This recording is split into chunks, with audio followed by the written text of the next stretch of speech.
So welcome students to AIB Education at Study with Anas sir. Today I will be starting class 12 Political Science second book chapter number 2 एक दल के प्रभुत्व का दौर। और आज की क्लास की वीडियो में हम इसकी वन शॉर्ट रिवीजन के साथ इस चैप्टर को फिनिश कर देंगे। सो स्टार्ट करते हैं चैप्टर को, एक शॉर्ट एक्सप्लेनेशन के साथ इसको समझते हैं।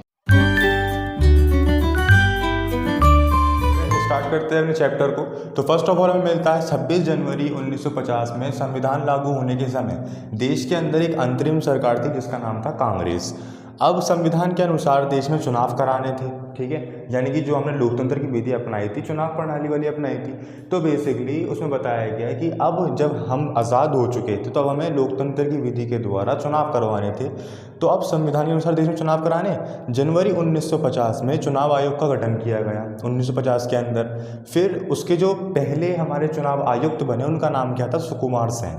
ये आपको याद रखना है। फर्स्ट आयुक्त नाम था सुकुमार सेन, जो कि पहले चुनाव आयुक्त बने थे। अब देखिए चुनाव आयोग की चुनौतियाँ। अब जब हमने चुनाव आयोग बना लिया, जिन पहली बार चुनाव आयोग बनाया गया, इतने बड़े देश के अंदर पहली बार चुनाव होंगे, तो उसके बहुत सारे पॉइंट्स थे जिसके ऊपर हमें ध्यान रखना था। जैसे कि स्वतंत्र और निष्पक्ष चुनाव करवाना, चुनाव क्षेत्रों का सीमांकन करना, मतदाता सूची बनाना, अधिकारियों और चुनाव कर्मियों को प्रशिक्षित करना, कम साक्षरता के चलते समय मतदान की विशेष पद्धति के बारे में सोचना। और अक्टूबर लास्ट में आता है, अक्टूबर 1951 से फरवरी 1952 में प्रथम आम चुनाव हमारे यहाँ फिनिश हो गए थे। तो बेसिकली बताया गया है कि चुनाव आयोग की जो चुनौतियाँ हैं काफ़ी इंपॉर्टेंस रखती थी उस समय के अंदर। अब तो काफ़ी फैसिलिटी आ गई है।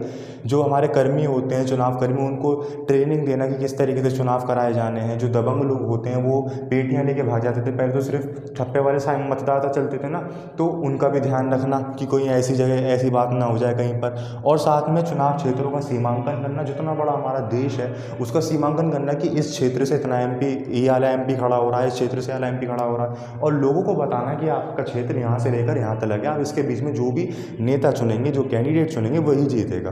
तो बेसिकली काफ़ी सारी चीज़ें थी पहले चुनाव के अंदर जो कि हमें जनता को भी समझानी थी और नेताओं को भी समझानी थी।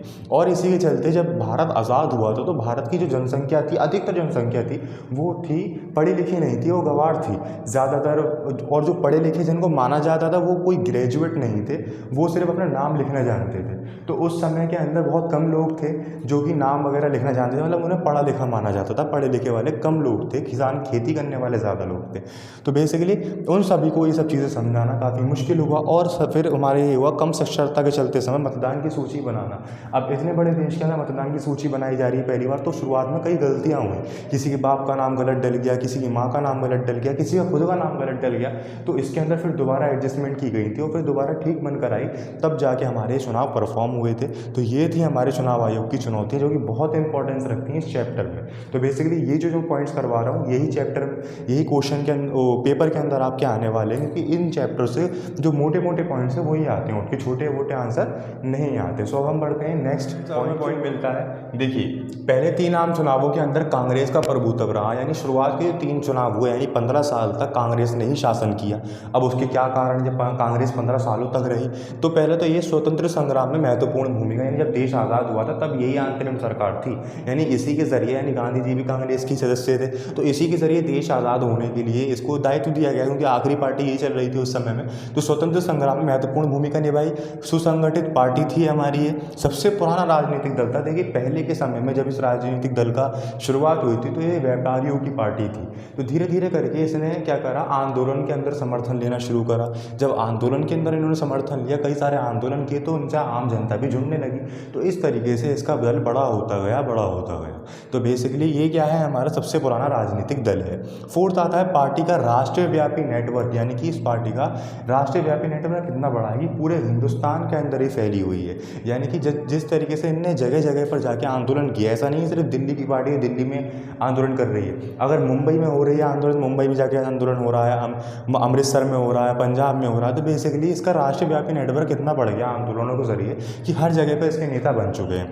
फिर फिफ्थ आता है सबको समेट कर मेल जोल कर चलने की प्रकृति है इसके अंदर, ये भी ठीक है। और सिक्स्थ आता है भारत की चुनाव प्रणाली, यानी कि इसका मतलब ये है कि भारत की चुनाव प्रणाली में क्या है, जिसके सबसे ज़्यादा वोट आएंगे वो जीत जाएगा। जाएगा। तो सबसे ज़्यादा वोट 3 आम चुनावों के अंदर इसी के आए थे, तो इसीलिए ये भी हमारा सत्ता के अंदर बने रहने का कारण था। और सबसे बड़ी बात ये कि इस सरकार को सभी लोग पसंद करते थे, चाहे वो गाँव में रहने वाले हों, चाहे वो शहर में रहने वाले हों, किसान हों, मजदूर हों, व्यापारी हों, सब इसको पसंद किया करते थे, क्योंकि इसके अंदर एक प्रकृति थी कि सभी को समेट कर चलना है, अल्पसंख्यकों का ध्यान रखना है, और साथ में ही हमें अपने आप को ग्रोथ भी करना है, और साथ में पब्लिक के साथ भी, ठीक है, यानी पब्लिक को भी कोई परेशानी ना हो, उनके अधिकार मिले, उन्हें मौलिक अधिकार मिले। तो कई सारी प्रकृति थी जिससे सभी इसके साथ में लगाव में रहते थे, ठीक है। और दूसरा ये कि इसके अंदर सभी प्रकार के नेता थे, नरमपंथी वाले भी थे, गरमपंथी वाले भी थे।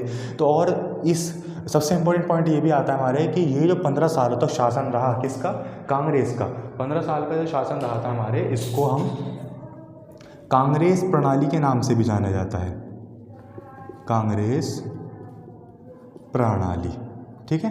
तो ये आपको याद रखना है, ये 1 नंबर के प्रश्न के अंदर आता है कि जो 15 सालों का शासन यानी 3 आम चुनाव रहे, उस शासन को कांग्रेस प्रणाली के नाम से भी जाना जाता है। अब हम बढ़ते हैं नेक्स्ट इंपॉर्टेंट पॉइंट। फ्रेंड्स, अब सवाल ये उठता है कि जब भारत के अंदर एक ही पार्टी का शासन 15 सालों तक रहा, तो भारत और अन्य देशों का शासन एक दूसरे से कैसे भिन्न है, जिसके अंदर पार्टियां कई सालों से शासन कर रही हैं? तो देखिए, ये कुछ कारण हैं जो कि इस प्रकार से भिन्न है। पहला आता है मैक्सिको। मैक्सिको में PRI की स्थापना हुई कब? 1929 में, परंतु इसने मैक्सिको पर 60 वर्षों तक शासन किया।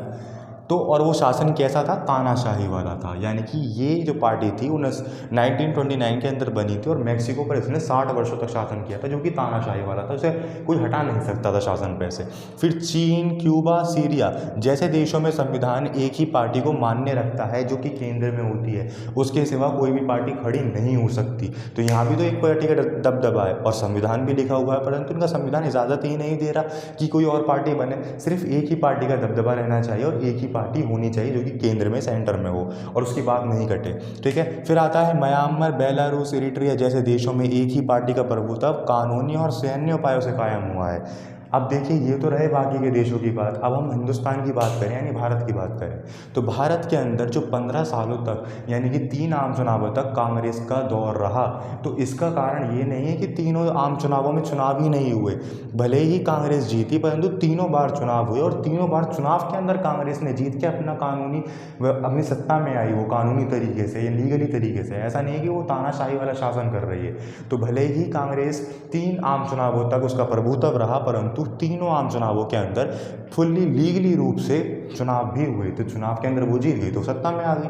तो हमारा जो है संविधान और हमारा चुनाव प्रणाली बाकी देशों से बहुत ज़्यादा भिन्न है। भले ही दूसरे देशों में संविधान बना हुआ है, परंतु उनकी संविधान के अंदर किसी और पार्टी को खड़े होने की कोई इजाज़त ही नहीं है। जबकि हमारे यहाँ हर 5 सालों बाद चुनाव होते हैं, और जो पार्टी जीत जाती है वो सत्ता में आ जाती है, अदरवाइज़ जो पहले सत्ता में होती है उसको ही वोट मिल जाते हैं, दोबारा तो वही रहती है।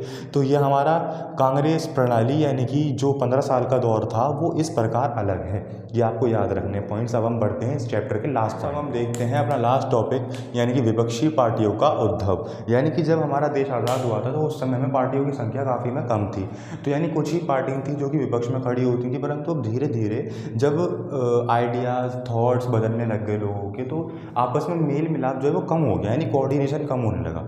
तो कांग्रेस के अंदर से ही कुछ समूह टूट कर एक अलग पार्टी बन गए, जिसका नाम था सबसे पहले समाजवादी दल। समाजवादी दल भी कांग्रेस का एक टुकड़ा था, जो कि अलग होकर अपना एक नया दल बना लिया इसने। उसके बाद आती कम्युनिस्ट पार्टी, ये भी पहले कांग्रेस का ही हिस्सा हुआ करता था, फिर ये भी अलग होकर कहाँ बन गया? अलग पार्टी बन गई। फिर आते हैं भारतीय जनसंघ, स्वतंत्र पार्टी। तो धीरे धीरे करके अलग अलग पार्टियों का गठन होने लगा, और हमारे कंपटीशन भी बढ़ने लगा। अब जाहिर सी बात है, कंपटीशन होना भी बहुत ज़रूरी होता है। यानी जो हम देखेंगे हमारे विपक्ष में ही कोई नहीं है, तो हम तो जो चाहे वो करेंगे, जीतना तो हमें ही है। तो धीरे धीरे करके कांग्रेस के कुछ टुकड़े होने लगे, मतलब उसके अंदर से निकलने लग गए, और समाजवादी दल, कम्युनिस्ट पार्टी, भारतीय जनसंघ जैसे कई सारे दल बनने लग गए, और भी नए नए बनने लग गए। अगर इसके अंदर से भी नहीं टूटे तो अलग राजनीतिक दल बने। तो बेसिकली यहाँ पे हमारा विपक्षी पार्टियों का उद्भव होने लगा, और कंपटीशन भी बढ़ने लगा। तो ये था हमारा इस चैप्टर का लास्ट। आई होप आपकी सभी चीज़ें क्लियर हुई होंगी। फिर भी अगर आपको किसी भी टॉपिक के अंदर कोई भी डाउट हो, तो मुझे आप कमेंट सेक्शन में ज़रूर बताएं। अदरवाइज़ जो हमारी पॉलिटिकल साइंस की सेकंड बुक के 2 चैप्टर मिड टर्म के अंदर आ रहे हैं, और दोनों चैप्टर के हमने रिवीजन भी कंप्लीट कर लिए। अदरवाइज़ जब हमारी वेडनेसडे को नेक्स्ट क्लास होगी, तो हम इसके भी एक इंपॉर्टेंट क्वेश्चन की सीरीज स्टार्ट कर देंगे, चैप्टर नंबर 1 से लेकर चैप्टर नंबर 2 की। अदरवाइज़ अगर आपने और भी चैप्टर्स के जो इंपॉर्टेंट क्वेश्चन आंसर हैं, उनके रिवीजन हैं, उनके वन शॉट्स हैं, वो अगर नहीं देखे हैं तो आप इजीली चैनल पर जाकर देख सकते हैं। मैंने हर एक की एक अलग प्लेलिस्ट क्रिएट कर रखी है। Thank you.